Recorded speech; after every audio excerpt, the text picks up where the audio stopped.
Hi guys, അസ്സലാമു അലൈക്കും. ഇന്ന് ഞാൻ വൈറ്റ് ഫോറസ്റ്റ് കേക്കാണ് നിങ്ങളുമായിട്ട് ഷെയർ ചെയ്യുന്നത്. 1 കിലോ അളവിലുള്ള വൈറ്റ് ഫോറസ്റ്റ് കേക്കാണ് ഞാൻ ഇന്ന് റെഡിയാക്കിയിട്ടുള്ളത് കേട്ടോ. അപ്പോൾ വൈറ്റ് ഫോറസ്റ്റ് കേക്ക് വലിയ പുതുമയുള്ളതൊന്നുമല്ല. യൂട്യൂബിൽ ഇഷ്ടം പോലെ ആൾക്കാർ വൈറ്റ് ഫോറസ്റ്റ് കേക്കിൻ്റെ റെസിപ്പീസ് ഇട്ടിട്ടുണ്ട്.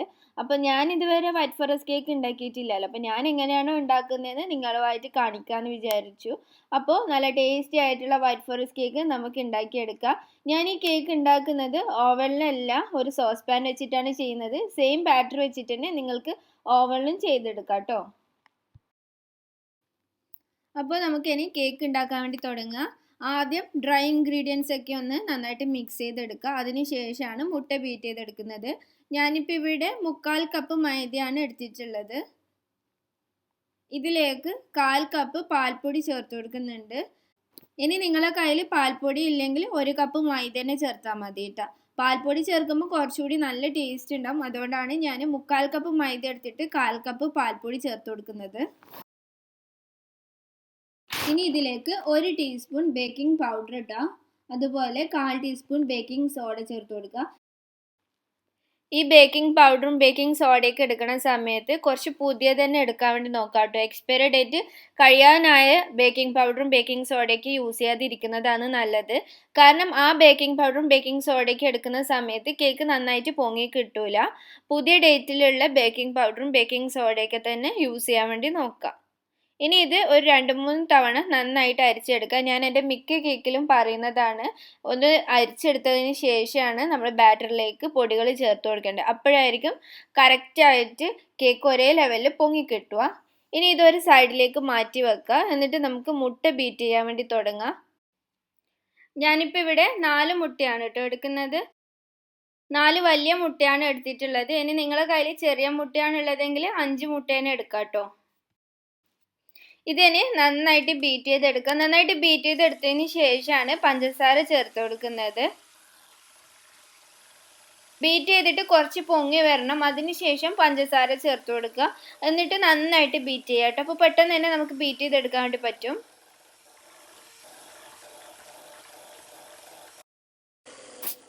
ഇതിപ്പോൾ ഇവിടെ കുറേശ്ശെ പൊങ്ങി വരാൻ വേണ്ടി തുടങ്ങി.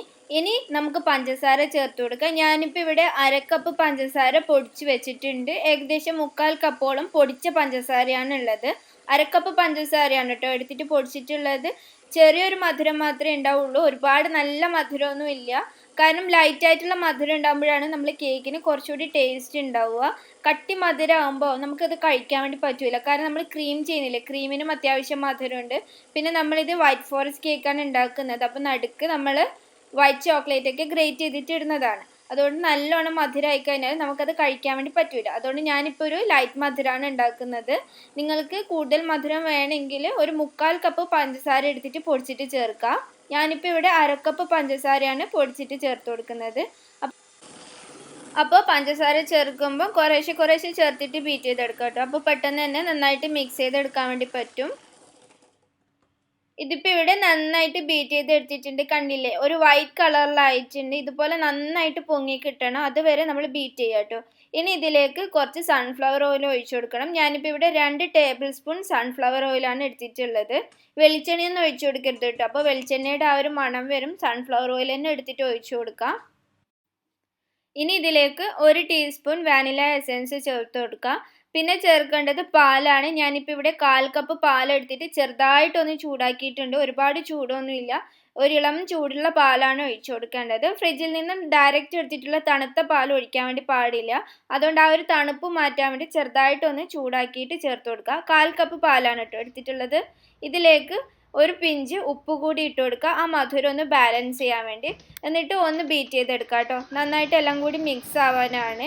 ഈ ഓയിലും പാലൊക്കെ ചേർത്തതിന് ശേഷം ചില ആൾക്കാരൊക്കെ സ്പൂൺ ഇട്ടിട്ട് മിക്സ് ചെയ്യാറുണ്ട്. അങ്ങനെ മിക്സ് ചെയ്യാൻ വേണ്ടി നിൽക്കണ്ട കേട്ടോ. ബീറ്റർ കൊണ്ട് തന്നെ മിക്സ് ചെയ്യുക. അപ്പോഴാണ് ഓയിലൊക്കെ എല്ലാ ഭാഗത്തും എത്തുള്ളൂ. ഇല്ലെങ്കിൽ നമ്മൾ കേക്ക് ഉണ്ടാക്കുന്ന സമയത്ത് കേക്കിൻ്റെ നടുഭാഗത്തേക്ക് ഈ ഓയിലൊക്കെ പോകും. അപ്പോൾ ഇത് കറക്റ്റായിട്ട് പൊങ്ങി കിട്ടില്ല. നടുഭാഗം ഒരു കട്ടിയിലായിട്ട് മാറും. ഈ ഓയിലൊക്കെ കേക്കിൻ്റെ നടുഭാഗത്തേക്ക് പോയിട്ട് എല്ലാം കൂടി നന്നായിട്ട് മിക്സ് ആവണമെങ്കിൽ ബീറ്റ് ചെയ്തെടുക്കുക തന്നെ വേണം കേട്ടോ. ഒന്ന് നന്നായിട്ട് 1 മിനിറ്റ് ബീറ്റ് ചെയ്തെടുത്താൽ മതി. അപ്പോൾ പാലും ഓയിലും എല്ലാ സ്ഥലത്തും ഒരുപോലെ എത്തിയിട്ടുണ്ടാവും. അപ്പോൾ ഞാൻ ആദ്യം കേക്കൊക്കെ ഉണ്ടാക്കുന്ന സമയത്ത് ഈ ഓയിലും പാലൊക്കെ ചേർത്ത് കഴിഞ്ഞാൽ ജസ്റ്റ് ഒന്ന് സ്പാച്ചില വെച്ചിട്ട് ഒന്ന് മിക്സ് ചെയ്തെടുക്കുകയാണ് ചെയ്യാറുണ്ടായിരുന്നത്. പക്ഷെ അങ്ങനെ ചെയ്ത സമയത്തൊക്കെ എനിക്കിങ്ങനെ ഒരു അബദ്ധം പറ്റിയിട്ടുണ്ട് കേട്ടോ. അതിന് ശേഷമാണ് ഞാനിങ്ങനെ ബീറ്റർ കൊണ്ട് തന്നെ മിക്സ് ചെയ്തെടുക്കാൻ വേണ്ടി തുടങ്ങി.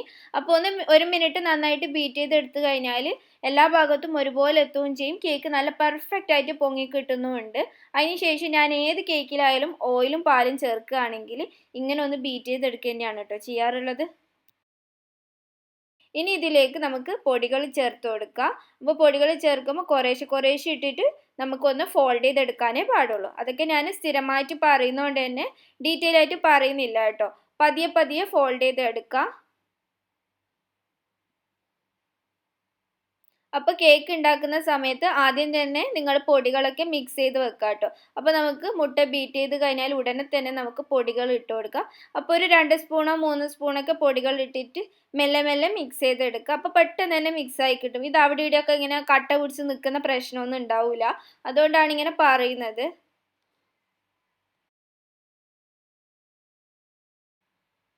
അപ്പോൾ നമ്മുടെ ബാറ്റർ ഇവിടെ റെഡി ആയിട്ടുണ്ട്. മൈദയൊക്കെ നന്നായിട്ട് മിക്സ് ചെയ്തെടുത്തു. എവിടെയും കട്ടകളൊന്നും ഇല്ല. നന്നായിട്ട് മിക്സ് ചെയ്തെടുത്തിട്ടുണ്ട്. ഇനി നമുക്കിത് സോസ് പാനിലേക്ക് ഒഴിച്ചു കൊടുക്കാം. ഞാനിപ്പോൾ ഇവിടെ സോസ് പാനിലാണ് കേട്ടോ ചെയ്യുന്നത്. നിങ്ങൾക്ക് എങ്ങനെ വേണമെങ്കിൽ ചെയ്തെടുക്കാം. സെയിം ബാറ്റർ വെച്ചിട്ട് തന്നെ ഓവനിലും ചെയ്തെടുക്കാം. സെയിം ബാറ്റർ വെച്ചിട്ട് ഞാൻ ഓവനിലും ഈ കേക്ക് ഉണ്ടാക്കാറുണ്ട്. അതുപോലെ ഉപ്പിട്ടിട്ട് ചെയ്യുന്ന ഒരു മെത്തേഡ് ഉണ്ടല്ലോ, അങ്ങനെയും ചെയ്തെടുക്കാം. എനിക്ക് ആ ഒരു സംഭവം അറിയില്ല കേട്ടോ. ഞാൻ ഇതുവരെ അത് ചെയ്ത് നോക്കിയിട്ടില്ല. കാരണം പാത്രത്തിൽ ഉപ്പിട്ടിട്ട് ചെയ്യുന്നതിനോട് എനിക്കെന്തോ വലിയൊരു താല്പര്യം ഇല്ലാത്തതുകൊണ്ട് തന്നെ ഞാനതിങ്ങനെ ചെയ്ത് നോക്കിയിട്ടില്ല. എപ്പോഴെങ്കിലും ട്രൈ ചെയ്ത് നോക്കുകയാണെങ്കിൽ വീഡിയോ ഷെയർ ചെയ്യാം കേട്ടോ. അടിക്ക് പിടിക്കാതിരിക്കാൻ വേണ്ടി ഞാൻ പാത്രത്തിൻ്റെ അടിഭാഗത്തും സൈഡിലൊക്കെ മൊത്തത്തിലൊന്ന് ഓയിലാക്കി കൊടുത്തിട്ടുണ്ട് കേട്ടോ. അതിന് ശേഷമാണ് ബാറ്റർ ഒഴിച്ചു കൊടുത്തിട്ടുള്ളത്. ഇനി ഒന്ന് ടാപ്പ് ചെയ്ത് കൊടുക്കുക. നമ്മൾ കേക്ക് ടിന്ന് ടാപ്പ് ചെയ്യുന്ന പോലെ തന്നെ ഈ പാത്രം ജസ്റ്റ് ഒന്ന് ടാപ്പ് ചെയ്ത് കൊടുക്കുക. ആ എയർ ബബിൾസ് ഒക്കെ ഒന്ന് പോകാൻ വേണ്ടിയിട്ടാണ്. ബാറ്റർ ഒഴിക്കണ സമയത്ത് ലോ ഫ്ലെയിം ആക്കിയിട്ടാണ് ഒഴിച്ചു കൊടുക്കേണ്ടത്. പാൻ നന്നായിട്ട് ചൂടായി കഴിഞ്ഞാൽ ലോ ഫ്ലെയിം ആക്കി വെക്കുക. അതിന് ശേഷമാണ് കേട്ടോ ബാറ്റർ ഒഴിച്ചു കൊടുക്കേണ്ടത്. അല്ലെങ്കിൽ ഇത് അടിഭാഗത്ത് കരിഞ്ഞു പോകും. പിന്നെ നിങ്ങൾക്ക് അടിക്ക് പിടിക്കുന്ന പേടി ഉണ്ടെങ്കിൽ എന്തായാലും ഒരു പാൻ വെച്ച് കൊടുക്കാം കേട്ടോ അടിയിൽ. ഞാനിപ്പോൾ വെച്ച് കൊടുക്കുന്നില്ല, കാരണം എനിക്ക് വളരെ ലോ ഫ്ലെയിമിലൊക്കെ ആക്കി വെക്കാൻ വേണ്ടി പറ്റുന്നുണ്ട്. ഇനി നിങ്ങളുടെ സ്റ്റൗവിൽ നിന്നും ഫ്ലെയിം കൂടുതൽ വരികയാണെങ്കിൽ നിർബന്ധമായിട്ട് നിങ്ങൾ അടിയിൽ പാൻ വെച്ചിട്ട് തന്നെ ചെയ്യുക കേട്ടോ. ഇല്ലെങ്കിൽ അടിഭാഗം എന്തായാലും കരിഞ്ഞു പോകും. അപ്പോൾ അങ്ങനെ പേടിയുണ്ടെങ്കിൽ നിങ്ങൾ താഴെ പാൻ വെച്ചിട്ട് തന്നെ ചെയ്യുക. അപ്പോൾ ഞാനിതിവിടെ അടച്ചു വെച്ചിട്ടുണ്ട്. ലോ ഫ്ലെയിമിൽ 40 മിനിറ്റാണ് ഞാൻ വെക്കുന്നത്. അപ്പോൾ ഒരു 35-40 മിനിറ്റൊക്കെ ആകുമ്പം തന്നെ ഒന്ന് ചെക്ക് ചെയ്ത് നോക്കാം. ഒന്ന് തുറന്ന് നോക്കിയിട്ട് ഒരു ഫോർക്ക് കൊണ്ടോ കത്തി കൊണ്ടോ ഒരു സ്ക്വയർ കൊണ്ടോ ഒന്ന് കുത്തി നോക്കുക. അപ്പോൾ മനസ്സിലാവുമല്ലോ, മാവൊന്നും ഇല്ലാതെ ക്ലിയർ ആയിട്ട് വരികയാണെങ്കിൽ നമ്മുടെ കേക്ക് പെർഫെക്റ്റ് ആയിട്ടുണ്ടെന്ന്. പിന്നെ നമുക്ക് ഫ്ലെയിം ഓഫ് ചെയ്ത് വെക്കണം. ഫ്ലെയിം ഓഫ് ചെയ്ത് കഴിഞ്ഞാൽ ഒരു 5 മിനിറ്റ് ഇത് തുറന്ന് വെക്കുക. അതിന് ശേഷമാണ് നമുക്കിത് വേറൊരു പാത്രത്തിലേക്ക് മാറ്റേണ്ടത്. കൂടുതൽ സമയം ഈ ഒരു പാത്രത്തിൽ തന്നെ വെക്കാൻ വേണ്ടി പാടില്ല കേട്ടോ. കൂടുതൽ സമയം ഈ ഒരു പാത്രത്തിൽ തന്നെ വെക്കുകയാണെങ്കിൽ അടിഭാഗവും അതുപോലെ സൈഡ് ഭാഗമൊക്കെ നല്ലോണം ക്രിസ്പി ആയിപ്പോവും ഈ ഒരു ചൂടുകൊണ്ട് തന്നെ. അപ്പോൾ ഒരു 5 മിനിറ്റ് മാത്രം ഇതൊന്ന് തുറന്ന് വെക്കുക. അതിന് ശേഷം നമുക്ക് വേറൊരു പാത്രത്തിലേക്ക് മാറ്റാം. കേക്ക് നന്നായിട്ട് ചൂടാറിയതിന് ശേഷം മാത്രമേ കട്ട് ചെയ്യാൻ വേണ്ടി പാടുള്ളൂ കേട്ടോ. അല്ലെങ്കിൽ കട്ട് ചെയ്യുന്ന സമയത്ത് ഇതിങ്ങനെ പൊടിഞ്ഞു പോകും, കാരണം നല്ല സോഫ്റ്റ് ആയിട്ടുള്ള കേക്കാണ്. അപ്പോൾ നന്നായിട്ട് ചൂടാറിയതിന് ശേഷമാണ് ഞാനിപ്പോൾ ഇവിടെ കട്ട് ചെയ്തെടുത്തിട്ടുള്ളത്. ഞാനിപ്പോൾ ഇവിടെ 2 ലെയറായിട്ടാണ് കേട്ടോ കട്ട് ചെയ്തെടുത്തിട്ടുള്ളത്. ഞാൻ ഉണ്ടാക്കിയ കേക്കിന് തിക്നെസ് കുറച്ച് കുറവാണ്. 2 ലെയറായിട്ട് കട്ട് ചെയ്യാൻ വേണ്ടി പറ്റുള്ളൂ. 3 ലെയറായിട്ട് കട്ട് ചെയ്യുന്ന സമയത്ത് ഭയങ്കര തിന്നായിട്ട് മാറും. അതുകൊണ്ട് ഞാനിപ്പോൾ 2 ലെയറായിട്ടാണ് കട്ട് ചെയ്തെടുത്തിട്ടുള്ളത്. കാരണം നല്ല വീതിയുള്ള പാത്രമാണ് ഞാൻ എടുത്തിട്ടുണ്ടായിരുന്നത്. അപ്പോൾ നിങ്ങൾക്ക് നല്ല ഹൈറ്റിലുള്ള കേക്കാണ് വേണ്ടെങ്കിൽ ചെറിയ പാത്രത്തിൽ കേക്ക് ഉണ്ടാക്കുക. അപ്പോൾ നല്ല ഹൈറ്റിൽ കിട്ടും. അപ്പോൾ ഞാൻ കേക്ക് ക്രീം ചെയ്തെടുക്കുകയാണ് വേണ്ടത്. അതിന് മുന്നേ ഞാനിവിടെ കുറച്ച് ചോക്ലേറ്റ് ഗ്രേറ്റ് ചെയ്തെടുത്തിട്ടുണ്ട്. കുറച്ച് വലുതായിട്ട് ഗ്രേറ്റ് ചെയ്തെടുത്തത് കേക്കിൻ്റെ മേൽഭാഗത്ത് നമുക്ക് ഡെക്കറേറ്റ് ചെയ്യാൻ വേണ്ടിയിട്ടാണ്. പിന്നെ കുറച്ച് ചെറുതായിട്ട് ഗ്രേറ്റ് ചെയ്തെടുത്തിട്ടുണ്ട്. ഇത് നമുക്ക് കേക്കിൻ്റെ ഉള്ളിലിടാനാണ്. ക്രീമിൻ്റെ മേലെ കുറച്ച് വൈറ്റ് ചോക്ലേറ്റ് ഇട്ട് കൊടുക്കാനാണ്. അപ്പോൾ കൂടുതൽ ടേസ്റ്റ് ഉണ്ടാവും. പിന്നെ ചോക്ലേറ്റ് എടുക്കുന്ന സമയത്ത് നമ്മൾ കഴിക്കാൻ വേണ്ടി എടുക്കുന്ന വൈറ്റ് ചോക്ലേറ്റ് എടുക്കരുത്, കുക്കിംഗ് ചോക്ലേറ്റ് തന്നെ എടുക്കുക കേട്ടോ. പിന്നെ ഞാൻ എടുത്തിട്ടുള്ള ക്രീം എന്ന് പറയുന്നത് മാക്ടോപ്പിൻ്റെ ക്രീമാണ്. നിങ്ങൾ UAE താമസിക്കുന്നവരാണെങ്കിൽ മാക്ടോപ്പിൻ്റെ ക്രീം വെച്ചിട്ട് തന്നെ കേക്കൊക്കെ ഉണ്ടാക്കുക കേട്ടോ. അതാണ് കൂടുതൽ ടേസ്റ്റ് ഉണ്ടാവുക. ഇത് ഞാൻ കാണിക്കുന്നത് ഞാൻ മുന്നേ കേക്കിൻ്റെ വീഡിയോ ഒക്കെ ഇടുന്ന സമയത്ത് എല്ലാവരും എന്നോട് ക്രീം ഏതാണെന്ന് ചോദിച്ചിട്ടുണ്ടായിന്. അതുകൊണ്ടാണ് ഞാൻ പറയുന്നത്. ഞാൻ UAE-ലാണെങ്കിൽ മാക്ടോപ്പിൻ്റെ ക്രീമാണ് യൂസ് ചെയ്യാറുള്ളത്. നാട്ടിലാണെങ്കിൽ ഫിയോണി അല്ലെങ്കിൽ റിച്ച് എന്ന് പറഞ്ഞിട്ടുള്ള ക്രീമുണ്ട്. രണ്ടും നല്ല ക്രീമാണ്, നല്ല സ്റ്റിഫായിട്ട് കിട്ടും. അപ്പോൾ ഇത് 1 ലിറ്ററിൻ്റെ ഒരു പാക്കറ്റാണ് കേട്ടോ. നമുക്ക് ഈ 1 ലിറ്റർ ക്രീമിൻ്റെ ആവശ്യമില്ല. മാക്സിമം ഒരു 1.5 കപ്പോളം ക്രീം മാത്രമേ ഒരു കേക്കിന് ഞാൻ യൂസ് ചെയ്യാറുള്ളൂ. അപ്പോൾ ബാക്കി നമുക്ക് ഫ്രിഡ്ജിൽ സ്റ്റോർ ചെയ്യാം. ഫ്രിഡ്ജിലല്ല കേട്ടോ, ഫ്രീസറിലാണ് സ്റ്റോർ ചെയ്യേണ്ടത്. നിങ്ങൾ ഈ പാക്കറ്റ് ഓപ്പൺ ചെയ്യുന്നതിന് മുന്നേ ആണെങ്കിൽ ഫ്രിഡ്ജിൽ സ്റ്റോർ ചെയ്ത് വെച്ചാൽ മതി. ഇനി ഇത് ഓപ്പൺ ചെയ്ത് കഴിഞ്ഞാൽ നമ്മൾ ആവശ്യമുള്ള ക്രീമൊക്കെ എടുത്തു കഴിഞ്ഞാൽ ഈ കട്ട് ചെയ്ത ഭാഗം നന്നായിട്ട് കവർ ചെയ്ത് വെക്കുക. തീരെ എയർ കടക്കാത്ത രീതിയിൽ തന്നെ നന്നായിട്ട് കവർ ചെയ്ത് വെക്കുക. എന്നിട്ട് ഇത് ഫ്രീസറിൽ സൂക്ഷിക്കുക. എന്നിട്ട് അടുത്ത കേക്ക് എപ്പോഴാണോ ഉണ്ടാക്കുന്നത് അപ്പോൾ ക്രീം ചെയ്യുന്നതിന് ഒരു അരമണിക്കൂർ മുന്നേ നമ്മൾ ഫ്രീസറിൽ നിന്ന് എടുത്ത് പുറത്ത് വെക്കുകയാണെങ്കിൽ ക്രീമൊക്കെ നന്നായിട്ട് മെൽറ്റായിട്ട് കിട്ടും. ആ ഒരു കട്ട പിടിച്ചതൊക്കെ മെൽറ്റായി കിട്ടും. അപ്പോൾ നല്ല തണുത്ത ക്രീമാണ് ബീറ്റ് ചെയ്ത് എടുക്കേണ്ടത്. അപ്പോൾ ഒരു അരമണിക്കൂർ മുന്നേ തന്നെ പുറത്തെടുത്ത് വെച്ചാൽ മതി. അപ്പോൾ നിങ്ങൾക്ക് ഈ ഒരു ക്രീം കിട്ടുകയാണെങ്കിൽ ഇതന്നെ യൂസ് ചെയ്യാം കേട്ടോ. അപ്പോൾ ഇനി നമുക്ക് ക്രീം റെഡിയാക്കി എടുക്കാം. ഈ ഒരു ക്രീമിൽ മധുരമുള്ള ഒരു ക്രീമാണ് കേട്ടോ. അതുകൊണ്ട് തന്നെ എക്സ്ട്രാ പഞ്ചസാരയൊന്നും ചേർക്കേണ്ട ആവശ്യമില്ല. ഞാനിപ്പോൾ ഇവിടെ 1.5 കപ്പ് ക്രീമാണ് ബീറ്റ് ചെയ്തെടുക്കുന്നത്. കാരണം നമ്മൾ ക്രീം കേക്കൊക്കെ റെഡിയാക്കുന്ന സമയത്ത് 1.5 കപ്പ് ക്രീം വെച്ചിട്ട് തന്നെ ചെയ്യാം കേട്ടോ. മൊത്തത്തിൽ കവർ ചെയ്തെടുക്കാനൊക്കെ അത്യാവശ്യം ക്രീം വേണം. 1 കപ്പ് ക്രീം വെച്ചിട്ട് ചെയ്യുന്ന സമയത്ത് നന്നായിട്ട് കവർ ചെയ്തെടുക്കാനൊന്നും പറ്റൂല. അപ്പോൾ ഞാൻ 1.5 കപ്പ് ക്രീം വെച്ചിട്ടാണ് ചെയ്യുന്നത്. നന്നായിട്ട് ബീറ്റ് ചെയ്തെടുക്കുക. ഇനി നിങ്ങൾക്കിത് ബീറ്റ് ചെയ്തെടുക്കാൻ കുറേ ടൈം എടുക്കുകയാണെങ്കിൽ നിങ്ങളൊരു കാര്യം ചെയ്യുക. നിങ്ങൾ ഈ ക്രീം റെഡിയാക്കുന്ന ഈ ബൗളും അതുപോലെ ഈ ബീറ്ററിൻ്റെ ബ്ലേഡും ഒരു അരമണിക്കൂറോളം ഫ്രീസറിൽ വെക്കുക. അപ്പോൾ നന്നായിട്ട് ഇത് തണുത്തിട്ടുണ്ടാവും. ഈ പാത്രവും തണുത്തിട്ടുണ്ടാവും, ആ ബ്ലേഡ് നന്നായിട്ട് തണുത്തിട്ടുണ്ടാവും. അപ്പോൾ ആ ഒരു തണുപ്പും കിട്ടും. പിന്നെ ഒരു പാത്രത്തിൽ ഐസ് വെള്ളം എടുക്കുക. എന്നിട്ട് അതിൻ്റെ മേലെ ഈ പാത്രം വെച്ചിട്ട് നമ്മൾ ക്രീം റെഡിയാക്കുക. അങ്ങനെയാണെങ്കിൽ പെട്ടെന്ന് തന്നെ റെഡിയായി കിട്ടും. അപ്പോൾ എനിക്കിപ്പോൾ ഇവിടെ ഒരു 7-8 മിനിറ്റോളം സമയം എടുത്തിട്ടുള്ളൂ കേട്ടോ ക്രീം റെഡിയാക്കി എടുക്കാൻ. ഇനി നമുക്ക് കേക്ക് സെറ്റ് ചെയ്യാൻ വേണ്ടി തുടങ്ങാം. അപ്പോൾ ഞാനിവിടെ ഒരു കേക്ക് ബോർഡിലേക്ക് നമ്മൾ ഒരു ലെയർ കേക്ക് വെച്ച് കൊടുത്തിട്ടുണ്ട്. ഇനി ഇതിലേക്ക് ഷുഗർ സിറപ്പ് ആക്കി കൊടുക്കാം. ഷുഗർ സിറപ്പൊക്കെ ആക്കുമ്പം അത്യാവശ്യം ആക്കി കൊടുക്കണം കേട്ടോ. കേക്ക് നന്നായിട്ട് സോഫ്റ്റ് ആവുന്നത് വരെ ഷുഗർ സിറപ്പ് ആക്കി കൊടുക്കണം. ഇനി ഇതിലേക്ക് നന്നായിട്ട് ക്രീം ചെയ്യുക. അപ്പോൾ ക്രീമൊക്കെ നിങ്ങളെ ഇഷ്ടത്തിനനുസരിച്ചിട്ട് ചെയ്യാം കേട്ടോ. കൂടുതൽ ക്രീം ഇഷ്ടമുള്ളവരുണ്ടാവും, അല്ലെങ്കിൽ ക്രീം അധികം വേണ്ടാത്തവരാണെങ്കിൽ കുറച്ച് മാത്രം ആക്കി കൊടുത്താൽ മതി. അപ്പോൾ ഞാനിപ്പോൾ ഇവിടെ കുറച്ച് നല്ലോണം ക്രീം ചെയ്യുന്നുണ്ട്. ഈ ഒരു ക്രീമിൻ്റെ ടെക്സ്ചർ കണ്ടില്ലേ, നല്ല തിക്കായിട്ടാണുള്ളത്. ഇതുപോലെ നല്ല തിക്കായിട്ടുള്ള ക്രീം ആണെങ്കിൽ നമ്മൾ എങ്ങോട്ടേക്കാണോ ഷേപ്പ് ചെയ്തെടുക്കുന്നത് ആ ഒരു രീതിയിലേക്ക് നമുക്ക് ഷേപ്പ് ചെയ്തെടുക്കാൻ വേണ്ടി പറ്റും. ക്രീം കുറച്ച് ലൂസായിട്ടുണ്ടെങ്കിൽ നമ്മൾ ഇത്രയും ചെയ്ത പണി മൊത്തം പോവും. കാരണം ആ ഒരു ഷേപ്പിൽ കിട്ടൂല. നമുക്ക് എത്രയായാലും നമ്മൾ വിചാരിച്ച ഷേപ്പിലേക്ക് ക്രീമിനെ കൊണ്ടുവരാൻ വേണ്ടി പറ്റൂല. ക്രീം ലൂസായിട്ടുണ്ടെങ്കിൽ. ക്രീം തിക്കായിട്ട് കിട്ടുകയാണെങ്കിൽ നമ്മൾ എങ്ങോട്ടേക്കാണോ വലിക്കുന്ന ആ ഒരു രീതിയിലേക്ക് ക്രീം പോയിക്കോളും. അപ്പോൾ ഫസ്റ്റ് ലെയർ ഇവിടെ ക്രീം ചെയ്തെടുത്തിട്ടുണ്ട്. ഇനി ഇതിൻ്റെ മേലെ കുറച്ച് വൈറ്റ് ചോക്ലേറ്റ് ഗ്രേറ്റ് ചെയ്തത് ഇട്ട് കൊടുക്കുക. ചെറുതായിട്ട് ഗ്രേറ്റ് ചെയ്തതാണ് ഇട്ട് കൊടുക്കുന്നത്. അപ്പോൾ വൈറ്റ് ചോക്ലേറ്റ് ഒക്കെ ഇടുമ്പോൾ കുറച്ച് നല്ലോണം ഇട്ട് കൊടുക്കുക. നമ്മൾ വീട്ടിലൊക്കെ ഉണ്ടാക്കി കഴിക്കുമ്പോൾ നല്ല ടേസ്റ്റി തന്നെ ഉണ്ടാക്കി കഴിക്കാമല്ലോ. അപ്പോൾ ഞാനിവിടെ കുറച്ച് നല്ലോണം വൈറ്റ് ചോക്ലേറ്റ് ഇട്ട് കൊടുത്തിട്ടുണ്ട്. ഇനി ഇതിൻ്റെ മേലെ കുറച്ച് ചെറിയാണ് വെച്ച് കൊടുക്കേണ്ടത്. ചെറുതായിട്ട് കട്ട് ചെയ്തിട്ട് ഇട്ട് കൊടുക്കുക. നിർബന്ധമൊന്നുമില്ല, ഉണ്ടെങ്കിൽ ഇട്ട് കൊടുക്കുക. സാധാരണ വൈറ്റ് ഫോറസ്റ്റ് കേക്കിൽ ഇങ്ങനെ ചെറീസ് വെക്കാറുണ്ട്, അതുകൊണ്ട് ചെറീസ് കൂടി ഇട്ടിട്ടുണ്ട്.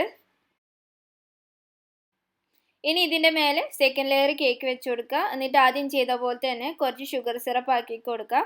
എന്നിട്ട് ക്രീം ചെയ്യുക. ക്രീം ചെയ്യുമ്പോൾ മുകൾ ഭാഗത്തും സൈഡ് ഭാഗത്തും മൊത്തമായിട്ട് കവർ ചെയ്യുന്ന രീതിയിലാണ് ക്രീം ചെയ്തെടുക്കേണ്ടത്. ഇതിപ്പോൾ ഞാൻ പുറം ഭാഗത്ത് ജസ്റ്റ് ഒന്ന് ക്രീം കൊണ്ട് കവർ ചെയ്തെടുത്തതാണ്. ഇനി ഇതിൻ്റെ മേലെ നമുക്ക് ഒന്നും കൂടി ക്രീം ചെയ്യണം. അപ്പോഴാണ് നല്ല ഷേപ്പ് ചെയ്തെടുക്കേണ്ടത്. അപ്പോൾ നമുക്കിതിനി ഒരു 10 മിനിറ്റ് ഫ്രിഡ്ജിൽ വെക്കാം. എന്നിട്ട് ഇതിൻ്റെ മേലെ ഒന്നും കൂടി കുറച്ചുകൂടി ക്രീം ആക്കിയിട്ട് നന്നായിട്ടൊന്ന് ലെവൽ ചെയ്തെടുക്കുകയാണ് ചെയ്യുന്നത്. അങ്ങനെ ചെയ്യുമ്പോൾ കുറച്ചുകൂടി പെർഫെക്റ്റ് ആയിട്ട് ഷേപ്പ് ചെയ്തെടുക്കാൻ വേണ്ടി പറ്റുന്നുണ്ട്. അതുകൊണ്ടാണ് ഞാൻ അങ്ങനെ ചെയ്യുന്നത്. ഒരു 10 മിനിറ്റ് നമുക്ക് ഫ്രിഡ്ജിൽ വെക്കാം. അപ്പോൾ ഈ ക്രീം ഒന്ന് സെറ്റാവും. എന്നിട്ട് ഇതിൻ്റെ മേലെ നമുക്ക് ബാക്കിയുള്ള ക്രീമും കൂടി ആക്കിയിട്ട് മൊത്തത്തിൽ ഒന്നുകൂടി ഷേപ്പ് ചെയ്തെടുക്കുക. അപ്പോൾ സെക്കൻഡ് ടൈം നമ്മൾ ക്രീം ചെയ്ത് ഷേപ്പ് ചെയ്തെടുക്കുന്ന സമയത്ത് ഈ കേക്ക് നൈഫ് ഒന്ന് തിളച്ച വെള്ളത്തിലൊന്ന് മുക്കുക. എന്നിട്ടൊരു ടിഷ്യൂ പേപ്പർ കൊണ്ട് ഒന്ന് തുടച്ചതിന് ശേഷം മൊത്തത്തിലൊന്ന് ഷേപ്പ് ചെയ്തെടുക്കുക കേട്ടോ. അപ്പോൾ നല്ല രീതിയിൽ ഷേപ്പ് ചെയ്തെടുക്കാൻ വേണ്ടി പറ്റും. ഇത് ചൂടുവെള്ളത്തിൽ മുക്കിയിട്ടില്ലെങ്കിൽ പിന്നെയും അടിയിടൊക്കെ കുറേയൊക്കെ ഇങ്ങനെ ക്രീം പൊന്തിയ പോലെയൊക്കെ ഉണ്ടാവും. ഒരേ ലെവലിൽ കിട്ടൂല. ഇതിപ്പോൾ ഇവിടെ ഞാൻ രണ്ടാമത് ക്രീം ചെയ്തെടുത്തിട്ടുണ്ട്. മൊത്തത്തിൽ നന്നായിട്ട് കവർ ചെയ്തെടുത്തു. ഇനി നിങ്ങൾക്ക് ഈ കേക്ക് ബോർഡിൻ്റെ സൈഡിലേക്ക് കുറച്ച് ക്രീം ആയിട്ടുണ്ടാവില്ല, അതൊക്കെ തുടച്ച് കളയണ്ടേ. ആ സമയത്തും നിങ്ങളൊരു ടിഷ്യൂ പേപ്പർ എടുത്തിട്ട് നല്ല ചൂടുള്ള വെള്ളത്തിൽ ഒന്ന് മുക്കുക. എന്നിട്ട് ആ വെള്ളം കളഞ്ഞതിന് ശേഷം ഇങ്ങനെ ഒന്ന് തുടച്ചു കൊടുക്കട്ടെ. അപ്പോൾ പെട്ടെന്ന് തന്നെ ക്രീം പോയി കിട്ടും. ഇനി ഇതിൽ നമുക്ക് കുറച്ച് ഡെക്കറേഷൻ പരിപാടികളൊക്കെ ചെയ്യണം. അപ്പോൾ എനിക്കിതിൽ വലിയ സംഭവമായിട്ട് അറിയൊന്നുമില്ല കേട്ടോ. എന്നെ കൊണ്ടാവുന്ന പോലെയൊക്കെ ഞാൻ ചെയ്യുന്നുണ്ട്. ഞാനിപ്പോൾ ഇവിടെ വിൽട്ടൻ്റെ 32 നമ്പർ നോസിലാണ് എടുത്തിട്ടുള്ളത്. താഴെ ഒരു ബോർഡർ വരച്ചു കൊടുക്കുന്നുണ്ട്. മേലെ സെയിം നോസിൽ കൊണ്ട് തന്നെയാണ് ഫ്ലവറും വരച്ചു കൊടുക്കുന്നത്. നമ്മുടെ വൈറ്റ് ഫോറസ്റ്റ് കേക്കിൽ അധികം അലങ്കാര പണികളൊന്നും ഉണ്ടാവാറില്ല. താഴെ ഒരു ബോർഡർ ഉണ്ടാവും, മേലെ കുറച്ച് ഫ്ലവർ വരച്ചിട്ടുണ്ടാവും, അതിൻ്റെ മേലെ ചെറീസ് ഇടും, പിന്നെ കുറച്ച് വൈറ്റ് ചോക്ലേറ്റും വെക്കും. അങ്ങനെയാണ് സാധാരണ വൈറ്റ് ഫോറസ്റ്റ് കേക്ക് ഉണ്ടാവുക. ഞാനിപ്പോൾ അങ്ങനെ തന്നെയാണ് ചെയ്യുന്നത്. താഴെ ഒരു ബോർഡർ വരച്ചു കൊടുക്കുന്നുണ്ട്, പിന്നെ മേലെ ഫ്ലവർ വരച്ചു കൊടുക്കുകയാണ്. അപ്പോൾ ഫ്ലവർ വരയ്ക്കുമ്പോൾ ഗ്യാപ്പ് ഇട്ടിട്ട് വരയ്ക്കുന്നുണ്ടെങ്കിൽ നിങ്ങൾക്ക് അങ്ങനെ ചെയ്യാം. ഞാനിപ്പോൾ മൊത്തം ഫ്ലവർ വരയ്ക്കുന്നുണ്ട് കേട്ടോ. ഇനി ഇതിൻ്റെ മേലെ നമുക്ക് ചെറീസ് വെച്ച് കൊടുക്കാം. ഇനി ഇതിൻ്റെ നടുക്ക് ഞാൻ വൈറ്റ് ചോക്ലേറ്റ് ഇട്ട് കൊടുക്കുകയാണ്. വൈറ്റ് ചോക്ലേറ്റ് മൊത്തമായിട്ട് ഇട്ട് കൊടുക്കുന്നുണ്ട് കേട്ടോ. അപ്പോൾ ആദ്യം ഞാൻ ചെറുതായിട്ട് ഗ്രേറ്റ് ചെയ്ത വൈറ്റ് ചോക്ലേറ്റ് ഉണ്ടല്ലോ, അത് കുറച്ച് ബാക്കിയുണ്ട്, അത് ഇട്ട് കൊടുക്കുകയാണ്. എന്നിട്ട് ഇതിൻ്റെ മേലെയാണ് വലുതായിട്ട് ഗ്രേറ്റ് ചെയ്തിട്ടുള്ള വൈറ്റ് ചോക്ലേറ്റ് ഇട്ട് കൊടുക്കുന്നത്. അപ്പോൾ കുറച്ചുകൂടി ഭംഗിയുണ്ടാകും കാണാൻ. അപ്പോൾ ഇങ്ങനെയാണ് കേട്ടോ നമ്മളെ കേക്കിൻ്റെ ഫൈനൽ ലുക്ക്.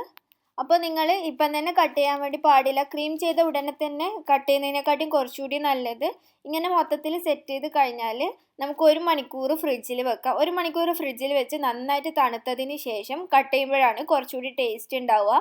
നമ്മളിതിൽ ഷുഗർ സിറപ്പൊക്കെ ആക്കിയിട്ടല്ലേ കേക്ക് നല്ല സോഫ്റ്റ് ആക്കി എടുത്തതല്ലേ. അപ്പോൾ മൊത്തത്തിൽ ഒന്ന് സെറ്റായി കിട്ടണമെങ്കിൽ 1 മണിക്കൂറെങ്കിലും ഫ്രിഡ്ജിൽ വെക്കണം. അപ്പോൾ ഞാനിത് കട്ട് ചെയ്ത് കാണിക്കുന്നില്ല കേട്ടോ. ഇത് എൻ്റെ ഒരു ഫ്രണ്ടിന് വേണ്ടി ഉണ്ടാക്കിയ കേക്കാണ്. അപ്പോൾ നിങ്ങൾക്ക് എല്ലാവർക്കും ഈ ഒരു വീഡിയോ ഇഷ്ടപ്പെട്ടു എന്ന് ഞാൻ വിശ്വസിക്കുന്നു. വീഡിയോ ഇഷ്ടപ്പെട്ടിട്ടുണ്ടെങ്കിൽ തീർച്ചയായും നിങ്ങൾ ലൈക്ക് ചെയ്യുക. നിങ്ങളെ ഫ്രണ്ട്സിനും ഫാമിലി മെമ്പേഴ്സിനൊക്കെ ഒന്ന് ഷെയർ ചെയ്ത് കൊടുക്കുക. ഈ ചാനൽ നിങ്ങൾ ഇതുവരെ സബ്സ്ക്രൈബ് ചെയ്തിട്ടില്ലെങ്കിൽ സബ്സ്ക്രൈബ് ചെയ്യാൻ മറക്കരുതേ. താങ്ക്